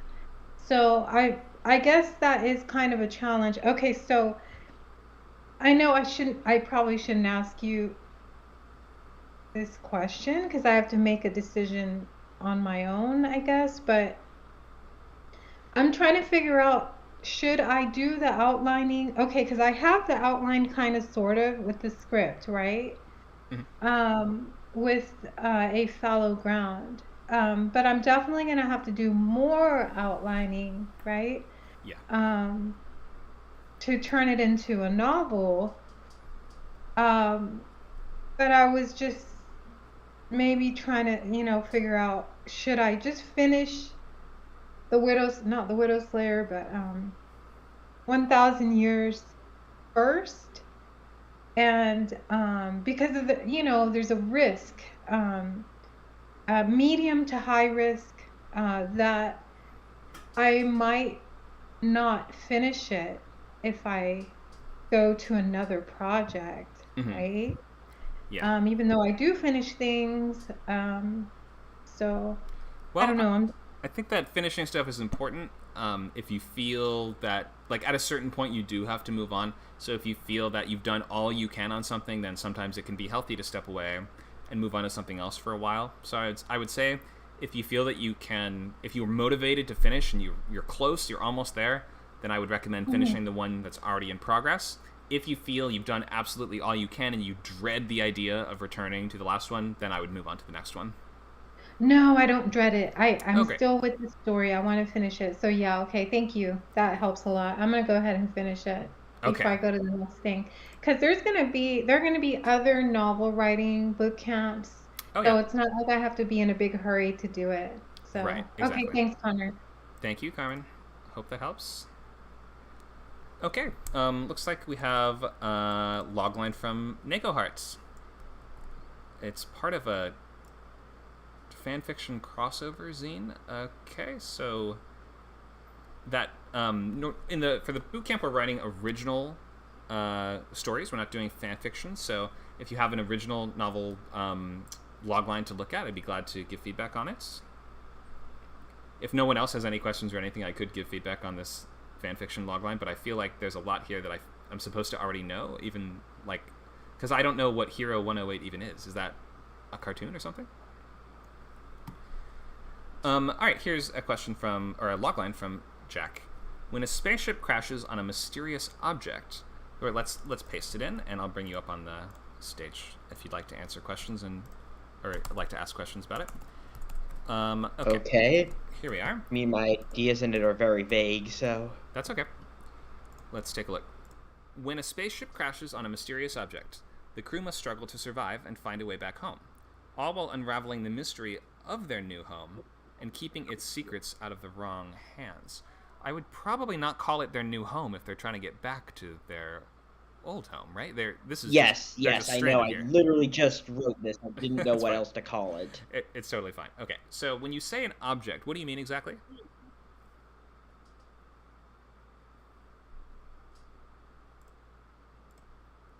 What kind of object are we talking about? I don't know. That's the thing. Like, I'm trying to, basically sort of cross the plot of Halo with a bunch of ideas I've had swarming around in my head is sort of a practice novel. Okay. Not gonna be a ring, I can tell you that, because that's too just off. Okay, but some kind of superstructure is what you mean, though? Yes. Okay, cool. I'm with you. I like giant impossible structures in space. Those are always neat. And then I guess I would just be a little more specific. Maybe you have to do some more thinking. I know it's early. But as you continue to develop the logline, you would maybe, instead of just mysterious object, you would want to tell us... we want to allow the audience's imaginations to be piqued by that. And you'll say something like, when they crash into an enormous disc floating in space, or something like that. Or maybe it's like a massive, a planet-sized cube covered in strange jungles. You know what I mean? Just telling us a little bit more about what it is so we can imagine, oh, that'd be cool to explore that.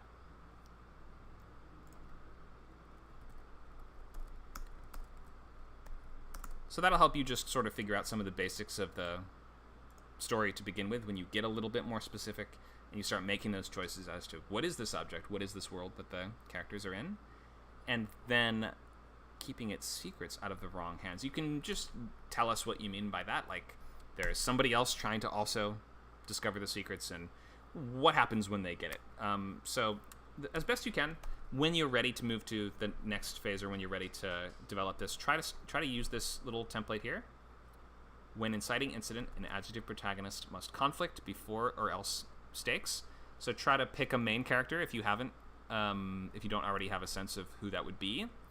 And often in this sort of story, it's like whoever's in charge of the mission, like the captain of the crew or whatever. It doesn't have to be them, but it often is them.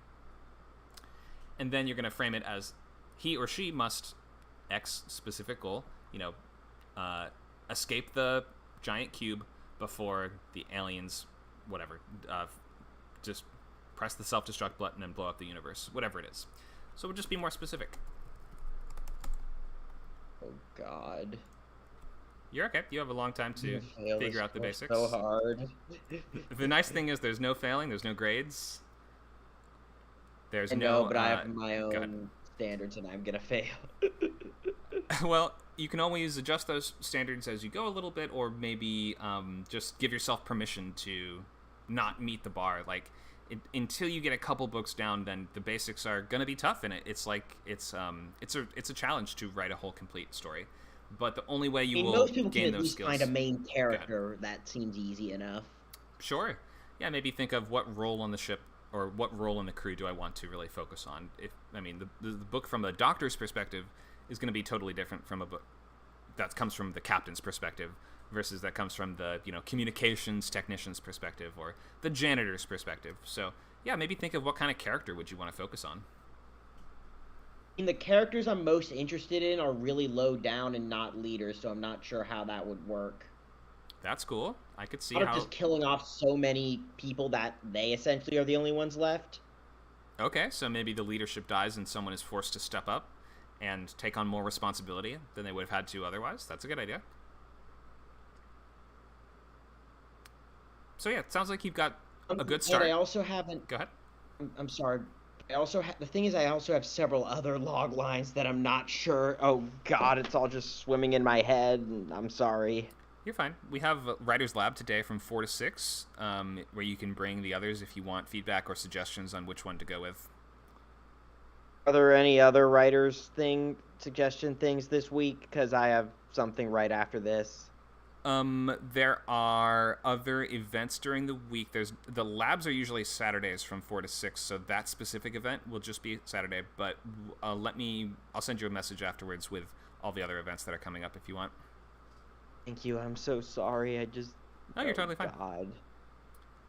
You have a good start, so just start with this and chisel away at this from here. Figure out who's the main character, who's the antagonist, who are the bad guys in this one.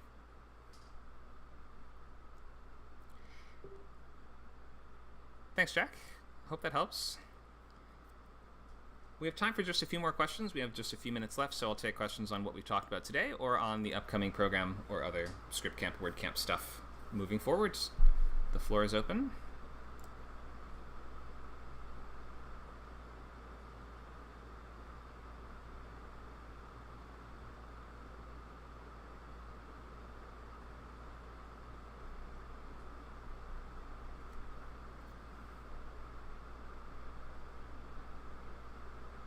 What makes a good ending? Paul asks. It's a big question. We've done whole classes on just this idea of what makes a good ending, but it is a good question. A great ending, people often in writing class world say, is unexpected yet also inevitable, meaning that it is still surprising, but it makes sense given all of the clues that we've added up throughout the book. And like usually, if the audience figures out what's going to happen like a second before it does, that's a good sign that you have given us proper clues. It shouldn't be something that no one could ever have figured out would happen, and it shouldn't be something completely out of field that doesn't make any sense. That's why it has to have this element of inevitable too. Like it should seem after it happens that it could have only ended this way, and that's why if your ending does something really crazy or different, then it's good to go through your first and second acts and put in lots of clues that it was going there, so that at the end the reader can look back and say, oh, of course it was going there. I should have put those together. I should have seen the signs. I should have, figured out how far that character would go to get what they want. But I never thought they'd do it like this. So you want two of those conflicting, contradictory things. Something very surprising, but that had to happen like that. The Last of Us has a great sort of ending that's like this, where I guess I won't spoil exactly what happens in the first season in the first game, but you can see how the choice that Joel makes at the end of Last of Us is inevitable given what he's been through and how we've seen him be formed as a character by the events that have happened to him. But it's also surprising because like watching someone do something so drastic and extreme that burns so many bridges is just like a lot to take in, and it represents that character not only choosing something but cutting out another key option that he could have made, which a lot of people would have logically chosen instead. So Last of Us is a great example of just unexpected yet also inevitable ending, and that's that kind of intersection of factors that I know it sounds hard, but it is very hard. That's why it's so difficult to do. It has to be sort of both. Paul says, like, you didn't think they'd actually kill off the character even though it was building up to it. Yeah, exactly. Has anyone seen Calvary by John Michael McDonough? Not really a spoiler. The whole time the movie is telling you, hey, you're gonna get killed, and the main character his life has been threatened, and he's been told, in this many days someone's going to kill you. And by the end of the movie we're like, they wouldn't actually though, would they? And then we find that intersection of surprising yet inevitable. If you build up this expectation of this thing wouldn't really happen, would it? And then you make it happen in a way that is more shocking, more emotionally engaging than the reader could have thought, that is going to really be some of the best endings. I hope that helps for now. I know we're just doing the super quick version of that answer, but feel free to ask more about that during lab if you want to hear more on endings. We're out of time for now, so that's our intro session for novel outlining. You've got the goals and the assignments for next week. Hopefully, I'm just going to leave that up for a moment so you guys can remember what to do. Remember, the goal is to go from whatever step you're on to whatever the next step is. So if you're on step 0, which is I have no idea what I'm writing, then just fill these things out. Title, target market, genre, tense, and POV. Try to come up with a basic logline if you can. That's the next step. And then after that, we have the 2-paragraph synopsis. If you can do all of that by next week, you're in even better shape. If you can only do one of those things, you're totally fine. All right, that's going to be it for today. It looks like we may have one more question from the text chat. Michelle says, my romance novel, the female main character is pregnant after getting married to the object of romance at the end. Despite surviving a brain tumor and treatment, I think it's a good ending. What do I think? What do you think it says? Yeah, I mean, in a romance story, the main characters ending up married and having kids together is a big part of what... I don't really read romance myself, but that is a big part of what the readers are reading for. And we like to see the struggle, they like to see the struggles and tribulations the character has faced sort of ultimately be rewarded with that long-lasting love. So I think that sounds like a totally solid ending. That's going to be it for now. We have lab from 4 to 6 p.m. Pacific time today. So you should come by with questions, or if you're still not sure what to write or how to get to the next step, whichever step you need to do next. If you are having trouble with that, you can ask whatever you need. You can ask over text, and you can bring up to 5 pages of any kind of document, outline, or anything else to share if you need feedback on it.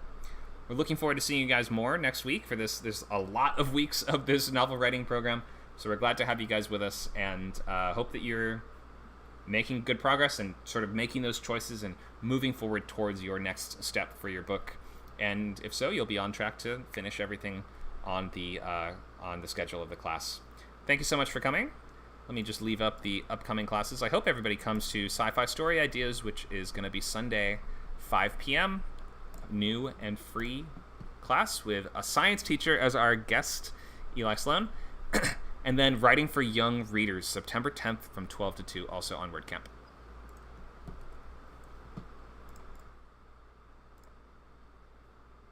Thanks a lot, guys. We hope to see you at your next ScriptCamp class or event, or if you're a member, at Lab later today. Have a great rest of your Saturday.